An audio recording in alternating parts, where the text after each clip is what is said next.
Ifeoma didn't know that if her father's life is restored, a life is taken in exchange because nothing is free in the magical world. Part 4 of Ifeoma and the Cursed Prince. Ifeoma climbed the wall out of the witch's prison and searched for the keys to the chains. She took all the keys she could find from the key box. She threw the keys into the witch's prison and climbed back in.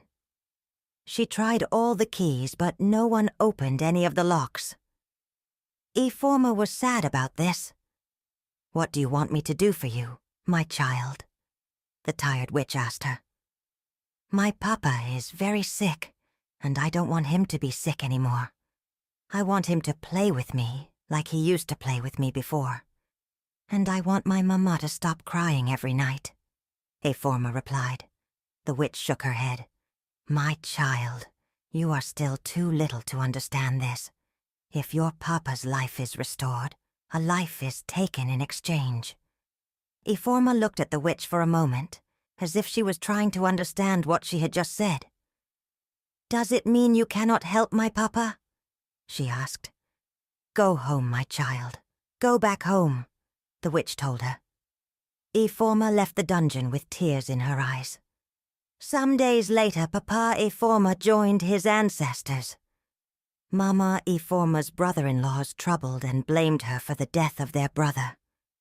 It was a tragic period for the woman. Her in-laws took her to many places to swear oaths. This torment caused Mama Ifeoma to have stroke. King Shaba was kind enough to pay for all Mama Ifeoma's treatment, and he also gave them a small house to live in. The house was not very far from the palace. When Ifeoma turned 14 years old, she started working as a maid to take care of her mother, since she couldn't afford to sit down and only rely on the king's help. The thought of the king changing his mind at any time and withdrawing his assistance made her restless.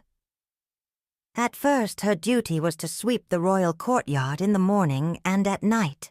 Ifeoma did this for 3 years before she was promoted to washing the royal family's dirty clothes. She would wake up very early in the morning and cook food for herself and her mother before leaving for the palace.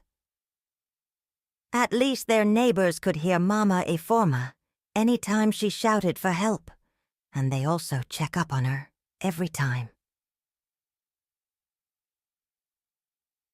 One day when Ifeoma was walking past the garden by the prince's window, where she used to dance and sing when she was little, she heard someone humming one of her songs. She listened and tried to trace where the sound was coming from. She was shocked to find out that it was coming from the prince's opened window. After waiting for a while, the humming stopped, and a senior guard shut the window.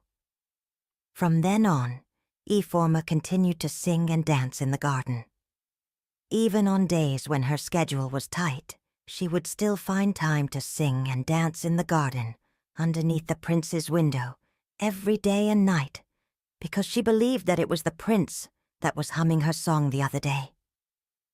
1 year later, when Ifeoma was 18 years old, King Shaba called for all the well-behaved maids in the palace, and she was among the few maids that were picked. She was the only young maid among them, since all the other maids were old women. They were screened one after the other and tested on their abilities in keeping secrets.